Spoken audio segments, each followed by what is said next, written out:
नमस्कार। प्रमुख हिंदी कहानियाँ और भारतीय समाज पाठ्यक्रम के अंतर्गत जारी इस व्याख्यान श्रृंखला में आप सबका एक बार फिर स्वागत है।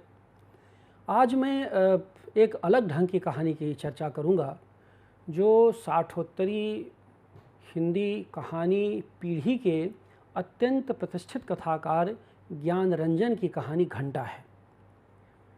साठोत्तरी कहानी पीढ़ी का मतलब ये होता है कि जो 60 के बाद कहानी का आंदोलन हिंदी साहित्य में आया, जो नई कहानियों के सामाजिक यथार्थ से हट करके उन जगहों की शिनाख्त करने की कोशिश करता है जो लगभग अलक्षित रह गई थीं, जिन तक सामान्य कहानीकारों की पहुंच नहीं बन पाई थी।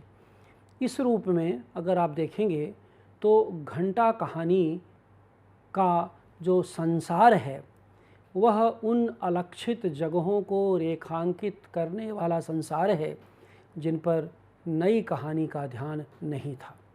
तो इसकी चर्चा तो मैं करूंगा, लेकिन उसके पहले मैं ये बता दूं कि साठोत्तरी हिंदी कहानी में जो अकहानी आंदोलन आया, और अकहानी आंदोलन का मतलब ये होता है कि कहानी के पारंपरिक शिल्प को ध्वस्त करके जो पीढ़ी आई, जो कहानीकार आए, उसमें ज्ञानरंजन के साथ दूधनाथ सिंह, रविंद्र कालिया, काशीनाथ सिंह के भी नाम बहुत ही ख्यात रहे हैं। इसी पीढ़ी में ज्ञानरंजन हैं। ज्ञानरंजन ने इसके अलावा और भी कई चर्चित कहानियाँ लिखीं, जैसे पिता, बहिर्गमन, फेंस के इधर और उधर। इस तरह से उन्होंने कहानियाँ लिखीं। वे पहल नामक पत्रिका का लंबे समय तक संपादन करते रहे। वो जीवित हैं और जबलपुर में रहते हैं। 125 अंक पहल के निकले। तो इस तरह से इनका जो ज्ञानरंजन का जो लेखन है, वो संसार है, लेखकीय संसार है, वो काफ़ी विपुल है, विराट है। कहानियाँ बहुत अधिक नहीं लिखा, लेकिन जो लिखा उसके भीतर का संसार बहुत विपुल है। और इस अर्थ में यह जो घंटा कहानी है उनको बहुत ही चर्चा में ले आई थी। इस घंटा कहानी का कथानक एक अजीब तरह का है, रोचकता के दायरे में ये है, जिसमें कहानी आत्मचरित्र प्रधान है। यानी घंटा कहानी का जो कथानायक है खुद लेखक है, यानी वो मैं शैली में वह कहानी कहता है। इसे कह सकते हैं कि आत्मचरित्र प्रधान ये कहानी है। आत्मचरित्र प्रधान में जो नरेटर होता है कहानीकार, वो खुद लिखता है, मैं की शैली में लिखता है कि मैं यहाँ गया, मैं वहाँ गया, मैंने ये देखा। एक तो यह बात। इसी दायरे में यह कहानी में कथानक से ज़्यादा कथानक के अवरोध की कहानी है। यानी कथा आगे बढ़ती है, लेकिन कथा तुरंत ब्रेक कर जाती है, तुरंत टूट जाती है, और वो कथा के भीतर कथा चलने लगती है। इस कहानी का यह एक शिल्प भी है, क्योंकि यह कहानी जिस समाज से आती है, जिस परिवेश से आती है, वह एक बहुत ही विचलित करने वाला परिवेश है। असल में इसमें दो संस्कृतियां आमने सामने रख दी गई हैं। एक का नाम है पेट्रोला और दूसरे का नाम है रेस्तरां। रेस्तरां के बारे में आप जानते ही हैं, जिसे रेस्टोरेंट आप कहते हैं। रेस्टोरेंट का मतलब हुआ कि वो अभिजात्य परंपरा की जगह हुआ करती है, जिसमें कि खाते पीते अघाए हुए समाज के लोग जाते हैं, क्योंकि उसकी महंगी चाय, महंगी काफ़ी, उसका महंगा नाश्ता, तो ये गरीब आदमी के लिए जगह नहीं रहती। लेकिन पेट्रोला जो है, वो लेखक ने जो क्रिएट किया है, जो गढ़ा है इस कहानी में, जो पेट्रोला है वह क्या है कि शहर के एक कोने में और कहीं बिल्कुल आड़ में एक जगह है जहाँ पर कुछ दोस्तों की बैठकी हुआ करती है। तो पेट्रोला वह जगह है जहाँ पर अंधकार है, जहाँ पर थके हारे लोग पहुँचते हैं, लेकिन जिनमें संघर्ष की आंच है और जो समाज के बुनियादी परिवर्तन को लेकर के बहसें किया करते हैं और निरंतर एक दूसरे से वैचारिक आदान प्रदान के माध्यम से जुड़े रहते हैं। तो वहाँ पर आभिजात्य लोगों के जाने के लिए कोई जगह नहीं, वो विशुद्ध रूप से कह सकते हैं कि क्रांतिकारी लोगों की जगह है, जो खुल के बोल सकते हैं, खुल के झगड़ सकते हैं, खुल के एक दूसरे को गालियाँ दे सकते हैं। यानी उसमें आभिजात्यता के लिए कोई अवकाश नहीं। जबकि रेस्टोरेंट में जो रेस्तरां है उसमें आभिजात्यपन के दायरे में ही आप वहाँ बैठ सकते हैं, अर्थात वहाँ नाच गाना होगा, शराब पार्टी होगी, और वहाँ पर आपको हंसने की मनाही है, बोलने की मनाही है, क्योंकि वहाँ पर एक शिष्टाचार है, सदाचार है, उसके अपने नियम हैं। रेस्टोरेंट में बैठने के अपने नियम हैं, पेट्रोला में बैठने के कोई नियम नहीं हैं। तो यह कहानी इन दो अलग अलग सामाजिक जगहों को आधार बना करके आगे बढ़ती है, और इसी में एक कुंदन सरकार नाम का चरित्र है जो पेट्रोला को रेस्टोरेंट से जोड़ता है। कुंदन सरकार संपन्न व्यक्ति है, लेकिन ये है वो रेस्टोरेंट में आने जाने की इच्छा रखता है, जाता आता भी है, लेकिन उसको बुद्धिजीवी होने का चस्का है, उसको साहित्यिक होने का चस्का है, जो कि रेस्टोरेंट में बैठ के नहीं हो सकता। उसके लिए पेट्रोला की जगह चाहिए, उसके लिए अलक्षित जगहों में रहते हुए समाज के बारे में जानना और समाज के बारे में जानने की कोशिश का विकल्प होना चाहिए। क्योंकि जो पेट्रोला है उसके बारे में लेखक लिखा है कि असल में पेट्रोला एक ऐसी जगह है जहाँ से शहर का सब कुछ दिखता है, और रेस्टोरेंट एक ऐसी जगह है जहाँ से खुद के अलावा और कुछ नहीं दिखता। तो ये जो दो संस्कृतियाँ हैं, इन दो संस्कृतियों को लेकर के, और यह जो अकहानी के दौर की कहानी है, तो ऐसे में इसका विकास बहुत ही रोचक तरीके से होता है। और जो घंटा शब्द है वह बहुत ही प्रासंगिक है, क्योंकि जो कुंदन सरकार है, तो ये जो लेखक है, लेखक का अपने बारे में, जो चूँकि खुद नरेटर है और आत्मकथात्मक कहानी है, तो लेखक ये कहना चाहता है कि वह पेट्रोला को छोड़ना नहीं चाहता। उसका मानस तो पेट्रोला से बनता है, उसकी अराजकता से, उसकी बौद्धिक विवाद से, उसके थोड़े से अराजकपन से, वहाँ पर जो एक माहौल बनता है खुलेपन का, उससे उसका मन मिलता है। लेकिन वह रेस्टोरेंट को छोड़ना भी नहीं चाह रहा है। एक अजीब कसमकस है, द्वंद्व है। तो वह रेस्टोरेंट में, रेस्तरां में भी जाना चाहता है, उसे देखना चाहता है, और उसके लिए एकमात्र माध्यम था कुंदन सरकार। क्योंकि कुंदन सरकार, और उसमें यह लेखक कहता है कि कुंदन सरकार के साथ कोई न कोई एक पेट्रोला का व्यक्ति बंधा रहता था, जो उससे साहित्यिक बहस कर सकता था, जो उससे बौद्धिक बहसें कर सकता था। लेखक लिखते हैं कि इन दिनों कुंदन सरकार का घंटा मैं था। यही से कहानी शुरू होती है कि बहुत सारे घंटे उसके साथ रहे, लेकिन इन दिनों उसका घंटा मैं था। अर्थात कुंदन सरकार के साथ जो भी चलता फिरता था वह उसको घंटा कहता था, ये मेरा घंटा है।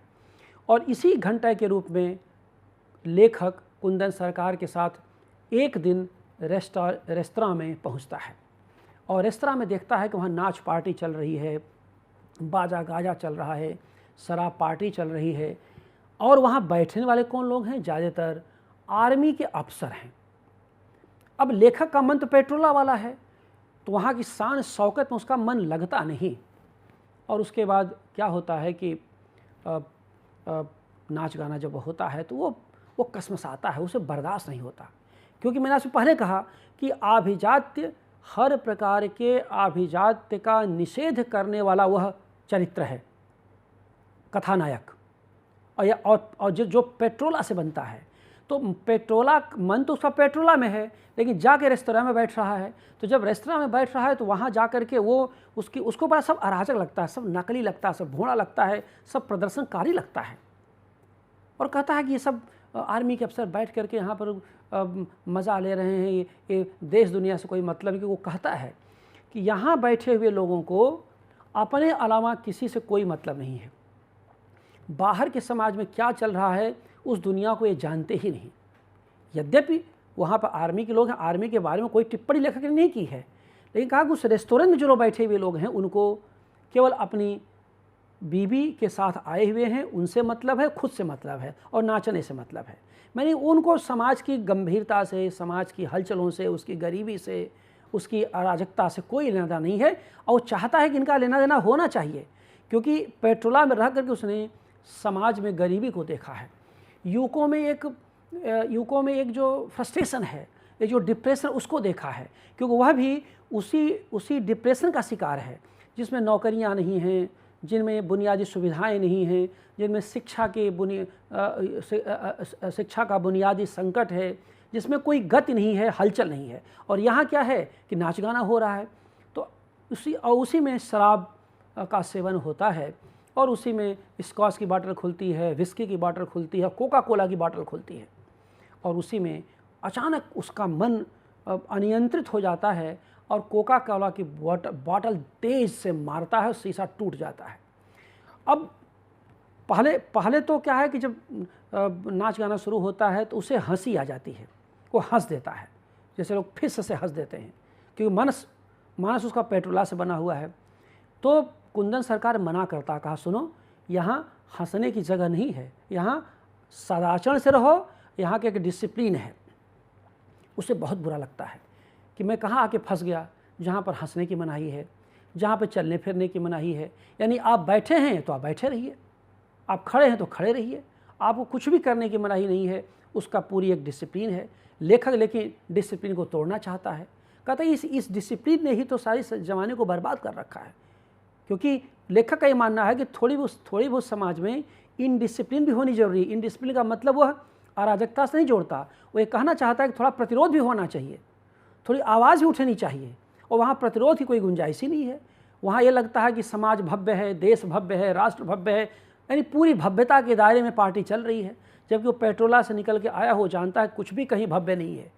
रेस्टोरेंट के बाहर अभी भी वैसी ही गरीबी है, वैसे भी गलाजत है, वैसे भी तमाम तरह के जलील भरी ज़िंदगी है और तमाम अवसादग्रस्त ज़िंदगी है। तो उसके सामने एक पृष्ठभूमि उसकी रही है, और उसी में अचानक वह अपना नियंत्रण खो देता है और कोका कोला की एक बाटल को तेज़ी से मारता है, और तेज़ी से आवाज़ आती है और पूरा पिन ड्रॉप साइलेंस हो जाता है।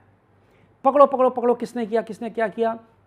अंत में वो तो था ही बैठा, उसको पकड़ लिया जाता है। और उसके बाद वहाँ के जो आप जानते हैं कि जो बाउंसर्स होते हैं, तो वहाँ कल्लू नाम का एक बाउंसर आता है चरित्र कोई, और उसके बाद तुरंत उसका कॉलर पकड़े खींचता है और घसीटते हुए बाहर ले जाता, और जैसे कहते हैं कि बल भर पिटाई करता है उसका, और ज़बरदस्त उसकी पिटाई हो जाती है। और पिटाई के बाद उसको उस रेस्टोरेंट के बाहर निकाल दिया जाता है। अब इसमें बड़ा मज़ेदार वातावरण है, वो ये है कि ये सब होने में 2-3 मिनट हुआ, और 2-3 मिनट के बाद ही रेस्टोरेंट का माहौल सामान्य हो गया। नाच गाना शुरू हो गया, दारू पार्टी शुरू हो गई, शराब का सेवन करना शुरू कर दिए, और इधर बाहर जो उसको फेंक दिया गया, रेस्टोरेंट के गेट के बाहर निकाल दिया गया। तो उसके बाद लेखक कहता है कि मैं थोड़ा सा ठीक ठाक हो करके और चलने फिरने लायक जब हो गया तो निकल के मैं बाहर आया। मेरी पिटाई से मेरी चाल थोड़ी बिगड़ गई थी, लेकिन जब दरवाजे से बाहर जब मेन गेट पर आया तब दरवान ने मुझे देख करके सलूट मारा। और लेखक कहता है कि दरवान देख के सलूट मारा तो उसको लगा कि मैं कोई बड़ा आदमी हूँ जो नशे में होकर के बाहर निकल रहा हूँ। लेखक लिखता है उसे क्या पता कि मैं पिटाई प्राप्त व्यक्ति हूँ जिससे मेरी चाल बिगड़ गई है। अब मेरे पास कोई नशा वशा नहीं है। और तो ये जो एक हंसी मजाक व्यंग्य की बातें वहाँ पर की गई है कि दरबान को क्या पता कि मेरी क्या स्थिति है, किस हालात में मैं इस दरवाजे के बाहर जा रहा हूँ। तो ये इस कहानी का कुल मिला जुला करके इसका जो कथानक पक्ष है वो बड़ा ही मनोरंजक है और बड़ा ही मार्मिक है। इसके बाद ये इस मैंने हास्य और विनोद के दायरे में कहानी आगे बढ़ती है और लेखक तो उसका पिटाई से पूरा देह दर्द कर रही है। धीरे धीरे किस तरह से उसके सामने कोई रास्ता नहीं था। अच्छा, वहाँ बीच में लेखक कहता है कि जब मेरी पिटाई हो रही थी तो मैं अगल बगल कुंदन सरकार को खोज रहा था और पता चला कुंदन सरकार तो बहुत पहले ही भाग चुका था। उसको तो लगा कि अरे मतलब यानी कहा कि वो जो मुझे ले करके गया, जब मुझे पिटते हुए देखा तो बहुत तेज़ी से भागा हो और मैं चारों तरफ लथपथ था और कहीं नज़र नहीं आ रहा था, क्योंकि कुंदन सरकार ने मना किया था कि भाई देखो यहाँ पर अगर डिसिप्लिन को भंग करोगे तो तुम्हारी धुनाई हो जाएगी और उसका मैं शिकार हो गया। खैर, लेखक कहता है कि फिर मैं पहुँचा तो जाते लड़खड़ाते मैं पहुँचा, पेट्रोला पहुँचा तो कहा कि मुझे बहुत डर लग रहा था कि पेट्रोला में हमको भर्ती नहीं मिलेगी, वहाँ के लोग हमें निकाल देंगे, कोई जगह नहीं देंगे। लेकिन लेखक लिखता है कि पेट्रोला के लोगों ने मुझे देखा और एक हल्की सी मुस्कान दी और कुछ नहीं बोला। तो ये जो हल्की सी मुस्कुराहट दी और कुछ नहीं बोला का मतलब होता कि व्यंग्य से मुस्कुराया। और उसका निष्कर्ष क्या है? निष्कर्ष है कि वाह भाई, गए थे ना रेस्टोरेंट, तो क्या हुआ, धुना के आ गए ना, तो चलो अब आओ। क्योंकि लेखक कहता है कि उनको पता था कि मेरी जगह यहीं पर है और मुझे भी मालूम था मेरी जगह। मैं तो गया था देखने, लेकिन मेरे मन का जो गुस्सा था वहाँ पर फूट पड़ा। मैं उसकी भव्यता को बर्दाश्त नहीं कर पा रहा था, क्योंकि मैं खुद बहुत बदहाल ज़िंदगी जी रहा था। और बदहाल ज़िंदगी जीने वाला आदमी, आप सब जानते हैं, भव्यता का निषेध ही करता है। तो आप देख रहे हैं कि एक तरफ भव्यता है और दूसरी तरफ गरीबी है और दूसरी तरफ जो है पिछड़ापन है। तो इस तरह से दो स्थितियों को सामने रख करके लेखक ने इस कहानी को रचा है। और यह इस कहानी की जो अंतर्वस्तु है, जिसमें यह बात निकल करके आती है कि भव्य समाज के नीचे कुछ कम भव्य समाज हैं, कुछ पिछड़े समाज हैं, कुछ गरीबी और संतरास का जीवन जी रहे समाज हैं। उनकी तरफ भी ध्यान जाना चाहिए। यानी उस पेट्रोला की क्या समस्या है? रेस्टोरेंट की सुंदरता का वर्णन तो हर कोई करता है, लेकिन पेट्रोला में रहने वाले युवकों की क्या समस्याएं हैं, उनकी क्या चिंताएं हैं, उसके बारे में कोई जानने की कोशिश नहीं करता। तो इस तरह से आप देखेंगे कि यह कहानी एक अकहानी आंदोलन की प्रतिनिधि कहानी के रूप में हमारे सामने आती है। और इसी तरह से पेट्रोला की मुक्त व्यवस्था के समानांतर रेस्तरां की संबद्ध व्यवस्था को सामने रख करके दो संस्कृतियों की शिनाख्त करती है। पेट्रोला में जन हैं तो रेस्तरां में आर्य जन अर्थात श्रेष्ठ जन हैं। पेट्रोला में जीवन है तो रेस्तरां में जीवन का उत्सव है। इस रूप में इस कहानी में आधुनिकता का वह रूप है जहाँ ऊब है, घुटन है, व्यर्थता बोध है। तमाम जीवन स्थितियों की त्रासद स्थितियों की कथा के साथ आगे बढ़ती यह कहानी निश्चित रूप से अपने अंतर्वस्तु में 60 के दशक की एक महत्वपूर्ण कहानी रही है, जिसकी चर्चा आज भी खूब होती है। और इस कथानक की जो अंतर्वस्तु है, उसमें मैंने आपको बताया ही कि यह संपूर्ण बौद्धिक जगत की अवसरवादिता का पर्दाफाश करती कहानी है। यह कहानी सामाजिक विषमता को पहचानती ही नहीं, उसके खिलाफ खड़ी भी होती हुई दिखाई देती है। यहाँ पर एक मध्यवर्गीय बुद्धिजीवी की चारित्रिक असलियत को सामने लाती है, जो व्यवस्था विरोध करता हुआ भी उसका पिछलग्गू बना रहता है, जो कि लेखक के घंटा के रूप में चित्रित किया गया है। अर्थात मध्यवर्गीय बुद्धिजीवी के खोखलेपन को यह कहानी रेखांकित करती है। यहाँ यह भी महत्वपूर्ण है कि मैं शैली में लिखी गई यह कहानी एक आत्मावलोचन की कहानी भी बन गई है। और इस रूप में यह कहानी सामाजिक सतह के नीचे जाकर मानव नियति के बुनियादी प्रश्नों को संबोधित भी करती है। तो इसका अंततः कहानी की अंतर्वस्तु क्या रही? अंतर्वस्तु के इस रूप में आप कह सकते हैं कि इस कहानी में प्रश्नाकुलता है, दृष्टि का खरापन भी है, जिस कारण से इसकी भाषा में एक तलखी दिखाई देती है। ऊपर से सामान्य दिखने वाले मानव संबंधों को भेदती हुई यह कहानी उन तमाम अमानवीय स्थितियों को रेखांकित करती है जिन पर इसके पहले नई कहानी के कहानीकारों की नज़र पड़ी ही नहीं थी। इसके लिए इसने भाषा के नएपन को चुना और संवाद को बहुत धारदार बनाया है। अब आइए आगे चल के जरा इसके वातावरण के बारे में देख लेते हैं अंतर्वस्तु के बाद। यह कहानी क्योंकि एक गहन वातावरण के रूप में भी जानी जाने वाली कहानी है। वातावरण के लिए अपने परिवेश के भीतर जिस तरह से यह कहानी प्रवेश करती है, वह हिंदी कहानी की एक उल्लेखनीय उपलब्धि है। इस वातावरण को जो स्थितियां घनीभूत करती हैं, जहां एक तरफ शहर के एक कोने में साइकिल स्टैंड के भीतर उपेक्षित जगह पेट्रोला है, तो दूसरी तरफ शहर के बीचों बीच दमकता हुआ रेस्तरां है। तो इस तरह से आप देखिए कि एक तरफ पेट्रोला है और दूसरी तरफ दमकता हुआ रेस्तरां है। तो यही दोनों परिवेश को और वातावरण को निर्मित करते हैं। क्यों? क्योंकि पेट्रोला जनता का प्रतिनिधित्व करता है, जिसके पास जीवन में बहुत विकल्प नहीं है, जहाँ सामान्य लोग, सामान्य युवा थके और हारे आकर के बैठते हैं, अपनी बात करते हैं और हंसते बोलते हैं। दूसरी तरफ रेस्तरां का ग्लैमर है, जहाँ शराब पार्टी से लेकर डांस पार्टी तक होती है, जिसमें सब तरह से बोलने की मनाही है। एक तरह की अनिवार्यता है जिसको कि भेदना संभव नहीं होता। उसे लेखक ने एक तरह की शाकाहारी मुस्कुराहट के रूप में संबोधित भी किया है। यानी इस रेस्तरां का जो पूरा वातावरण है वह एक तरह का शाकाहारी मुस्कुराहट के रूप में लेखक ने चित्रित किया है। इस रूप में कह सकते हैं कि यह कहानी अपने अंतर्वस्तु और वातावरण में एक नई वस्तु स्थिति का साक्षात्कार करवाती है। जहाँ तक कहानी के अंतर्वस्तु की बात है, वो मैं पहले कह चुका कि भले विस्तृत न हो, वातावरण भले बहुत असीम न हो, लेकिन यह असीम संभावना से भरी कहानी तो दिखाई देती ही है। और जिसमें कि लेखक लिखते हैं कि ये असल में कुंदन सरकार का जो घंटा बन गए, उस घंटा बनने का खामियाजा ये रहा कि रेस्तरां में उनकी पिटाई होती है। लेखक कहता भी है, रेस्तरां के वातावरण के बारे में देखिए, लेखक कहता है कि कोई भी यहाँ गुस्सैल, गंभीर और दुखी दिखाई नहीं देता। तो जाहिर सी बात है कि रेस्तरां की जो भव्यता है वह पेट्रोला के लोगों के समानांतर है, क्योंकि पेट्रोला में गुस्सैल लोग हैं, गंभीर लोग हैं और बहुत दुखी लोग हैं।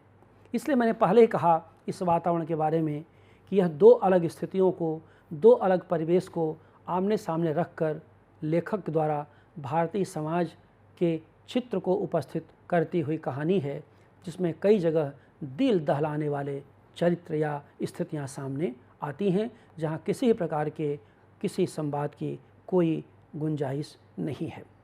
और ऐसे में ही लेखक का रेस्तरां में पहुंचना और उसके भीतर जो कुनकुना बुदबुद का लगातार उबल उबल के शांत होना, यह बहुत ही महत्वपूर्ण है।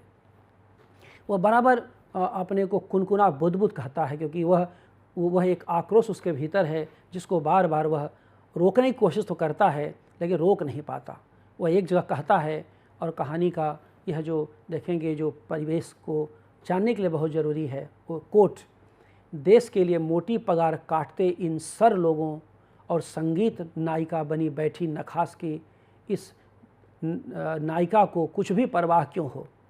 यह समझती है कि सारा देश जैसे नारी के नृत्य में ही प्रविष्ट हो जाने का इंतज़ार कर रहा है। तो यहाँ पर एक तरह के आप देखेंगे कि भाषा बहुत ही गुस्से से भरी हुई भाषा है, जिसका परिणाम होता है कि कल्लू गुरु के द्वारा वह खुद भी उसकी पिटाई हो जाती है। तो यहाँ पर एक तरह कह सकते हैं कि यह कहानी अतिशय क्रांतिकारिता का मजाक भी उड़ाती है, और दो अलग अलग मन स्थितियों और सामाजिक संरचना के बीच जो एक गैप बढ़ता जा रहा है, उसकी भी शिनाख्त करने की कहानी ये दिखाई देती है। तो इस रूप में अगर आप देखेंगे कि यह कहानी कुल मिला जुला कर के जो परिवेश बदल रहा था, उसको लेकर के एक नए संदर्भ को रचती कहानी है। और ज़रा सा उस परिवेश का, नए बदलते परिवेश के वातावरण का यह चित्रण देखें, जो कहानी के भीतर पूरे वातावरण को बोझिल बनाता हुआ दिखाई देता है। कोट, रेस्तरां लोगों से भर गया। सोफे पर बैठे हुए लोग बिना किसी आवाज़ के बातें कर रहे थे। मैं नहीं समझता कि बकरी के लेड़ी के आकार से अधिक कभी उनका मुंह खुलता रहा होगा। पुरुष समझ रहे थे कि गाती हुई लड़की है या चवन्नी बराबर, और उनकी औरतें वेश्या नहीं हैं। उनकी आंखों में बेडरूम सीन चमक रहा था। तो ये जो पूरा के पूरा परिवेश है, पूरा के पूरा वातावरण है, उसको लेखक ने जिस तरह से चित्रित किया है, वह आप आसानी से देख सकते हैं। और इस तरह से आप को यह कहानी यह बताने में सक्षम होती है कि जो परिवेश है, जो वातावरण की बनावट है, वह एक तरफ छद्म है। रेस्तरां के परिवेश की जो बनावट है बहुत छद्म है। प्रदर्शन प्रियता उसके परिवेशगत बनावट में है। उसमें किसी प्रकार का कोई नैसर्गिक आभा नहीं है। जीवन का प्राकृतिक प्रभाव वहाँ पर दिखाई नहीं देता, जबकि दूसरी तरफ अगर आप देखेंगे तो पेट्रोला है जहाँ पर कि जीवन की हलचलें हैं, जीवन की गतियाँ हैं और ले दे करके एक जीवन की आवाजाही है। तो यह महज दो अलग अलग परिवेश नहीं हैं, दो अलग अलग वातावरण नहीं हैं, बल्कि दो अलग अलग संस्कृतियां भी हैं जो कि अलग अलग चरित्रों का गठन करती हैं। तो इसी वातावरण के भीतर से दो अलग अलग चरित्र भी दिखाई देते हैं। एक तरफ आप देखेंगे कि खुद पेट्रोला में रहने वाला लेखक है जो घंटा के नाम से खुद को संबोधित करता है, और दूसरी तरफ कुंदन सरकार है जो कि दोनों जगह आवाजाही करता है। तो इस तरह से आप देखिए कि जो स्वयं घंटा है वो एक तरह का अराजक है, लेकिन उस अराजकता में ज़िंदगी के बहुत करीब का उसका ऑब्जर्वेशन भी होता है।